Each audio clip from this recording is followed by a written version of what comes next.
Hello friends, आज हम लोग हिंदी पेडागॉजी पीवाई की सीरीज का जो हमारा पार्ट 9 है वो कंप्लीट करेंगे। और ये सारे वही क्वेश्चन होंगे जो विगत वर्षों में किसी न किसी सीटेट एग्जाम या फिर टेट एग्जाम में पूछे गए हैं। और संपूर्ण पेडागॉजी की प्लेलिस्ट आपको मिल जाएगी हमारे चैनल में, आप लोग जाकर देख सकते हैं। और अगर वीडियो अच्छा लगे तो चैनल को सब्सक्राइब करें, वीडियो को लाइक करें, कमेंट करें। चलिए देखते हैं अब यहाँ पे क्वेश्चन पूछा गया आपसे।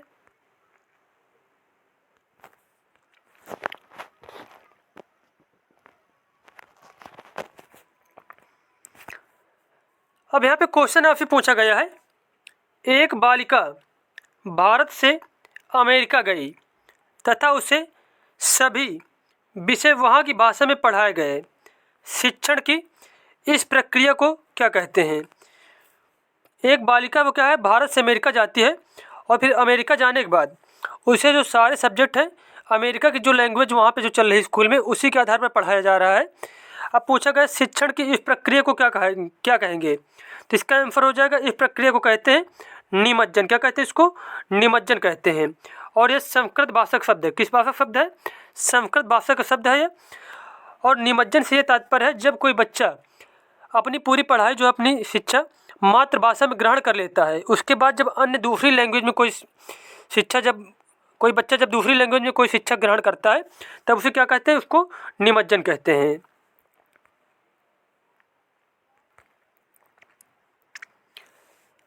अब आपसे क्वेश्चन पूछा गया है, कुल भौतिक प्रतिक्रिया किन विद्यार्थियों के लिए अधिक उपयोगी है? कुल भौतिक प्रक्रिया, जिसको टीपीआर भी कहते हैं, किन विद्यार्थियों के लिए अधिक उपयोगी है? तो इसका आंसर हो जाएगा क्रिया करके सीखने वालों के लिए। क्रिया करके सीखने वालों के लिए।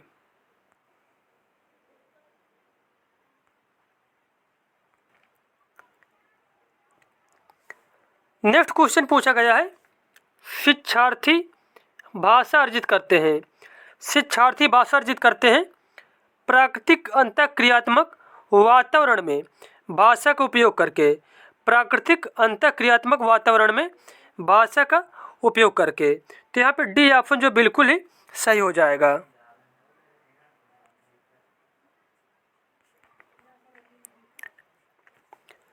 अब यहाँ पे क्वेश्चन पूछा गया आपसे, निष्क्रिय शब्दावली है। निष्क्रिय शब्दावली है वे शब्द जिन्हें हम सुनते तथा पढ़ते समय प्रयोग करते हैं। वे शब्द जिन्हें हम सुनते तथा पढ़ते समय प्रयोग करते हैं उन्हीं को कहा जाता है निष्क्रिय शब्दावली। क्या कहते हैं उनको? निष्क्रिय शब्दावली।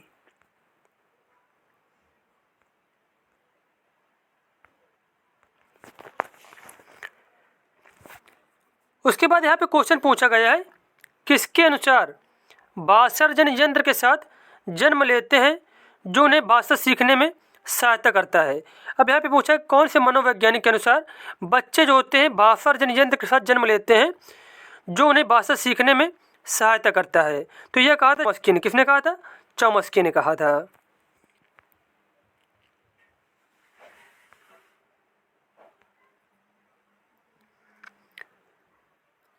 अगला क्वेश्चन यहाँ पे पूछा गया है, निम्नलिखित में से कौन सा एक भाषा अधिगम के संबंध में सही है?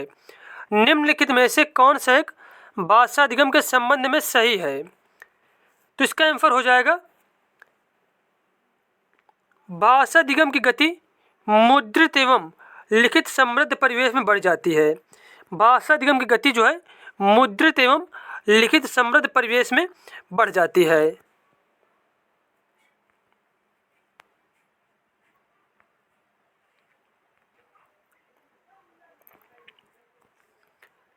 अचानक से शब्दों को सीखना तब घटित होता है जब बच्चे के माध्यम से शब्द संपदा सीखते हैं।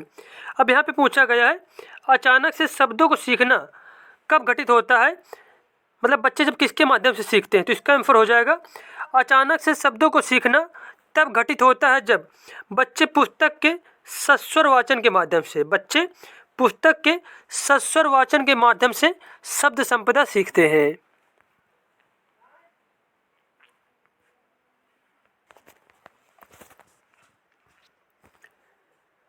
निम्नलिखित में से कौन सा भाषार्जन के व्यवहारवादी सिद्धांत से संबंधित नहीं है।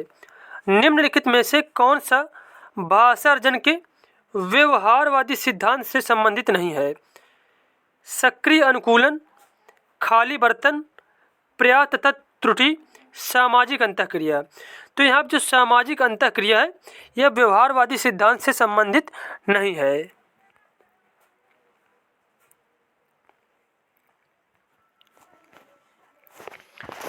अब आपसे यहाँ पे क्वेश्चन पूछा गया है, भाषा एक सामाजिक संकल्पना है। भाषा एक सामाजिक संकल्पना है। इसमें यह विचार सम्मिलित है कि भाषा मतलब भाषा एक सामाजिक संकल्पना है। इसमें से कौन सा विचार सम्मिलित है? तो इसका आंसर हो जाएगा भाषा सामाजिक अंतःक्रिया के द्वारा अर्जित की जाती है। भाषा जो है सामाजिक अंतःक्रिया के द्वारा अर्जित की जाती है।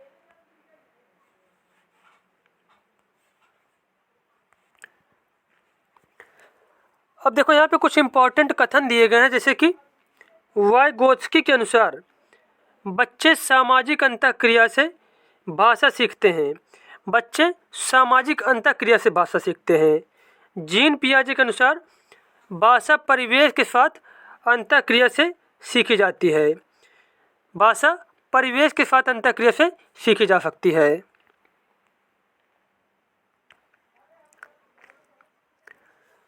उसके बाद यहाँ पे क्वेश्चन पूछा गया है, भाषा अधिगम में गलतियों की क्या भूमिका है? भाषा अधिगम में गलतियों की क्या भूमिका? तो इसका आंसर हो जाएगा गलतियाँ अधिगम में सहायता करती हैं। गलतियाँ जो होती हैं बच्चे के सीखने में क्या करती हैं? हेल्प करती हैं। तो यहाँ पे ए ऑप्शन जो है बिल्कुल ही सही हो जाएगा।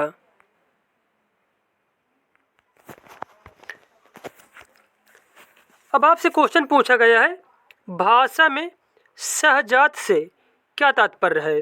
भाषा में सहजात से क्या तात्पर्य है? तो इसका आंसर हो जाएगा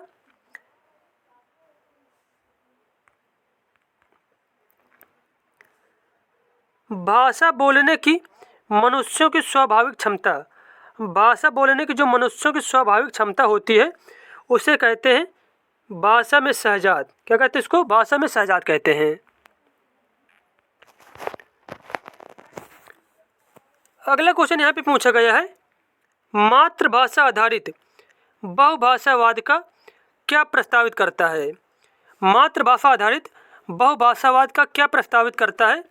तो इसका आंसर हो जाएगा प्रत्येक शिक्षार्थी अपनी विद्यालय शिक्षा अपनी मातृभाषा में शुरू करे और बाद में 2 या 2 से अधिक भाषाएं पढ़े। तो यही बताया गया है बहुभाषावाद में। तो यहाँ पे सी ऑप्शन जो है बिल्कुल ही सही हो जाएगा।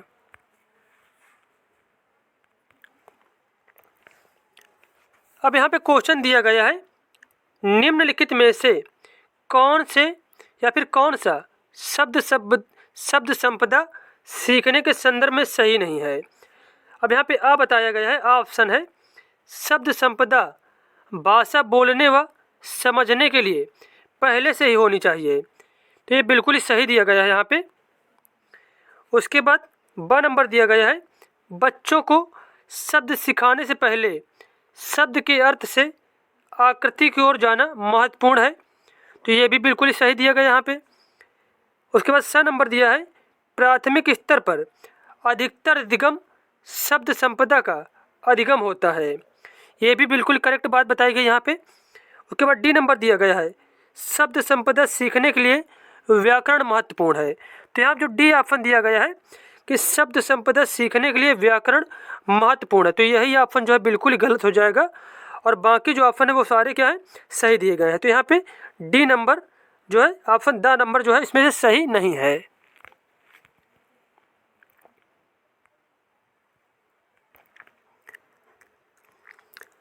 नेक्स्ट क्वेश्चन यहाँ पे पूछा गया है, निम्नलिखित में से कौन सा कथन भाषाई खेलों के प्रयोग के संबंध में सही नहीं है?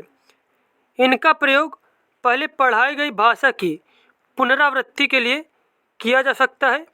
तो बिल्कुल सही दिया गया है भाषाई खेलों के बारे में कि इनका प्रयोग जो है भाषा की पुनरावृत्ति के लिए किया जा सकता है। खेल ऊर्जात्मक गतिविधि वार्म अप के लिए इस्तेमाल किया जा सकता है। तो ये भी बिल्कुल सही दिया गया है।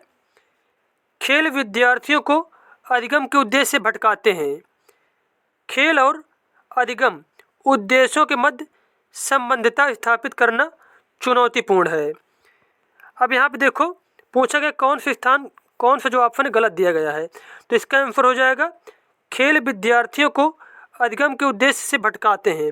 तो ये ऑप्शन जो है यहाँ पे बिल्कुल ही गलत दिया गया है, जबकि ए, बी और डी ऑप्शन ये तीनों बिल्कुल यहाँ पे सही बताए गए हैं।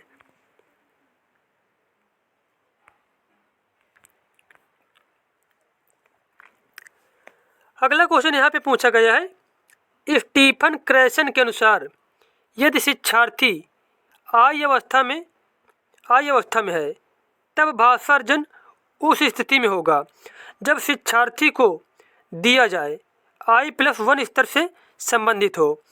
अब यहाँ पे क्या मतलब भरना है यहाँ पे ये बताना हमें, तो इसका आंसर हो जाएगा स्टीफन क्रैसन के अनुसार यदि शिक्षार्थी आय अवस्था में है तब भाषार्जन उस स्थिति में होगा जब शिक्षार्थी को बोधगम्य निवेश दिया जाए जो I+EL स्तर से संबंधित हो।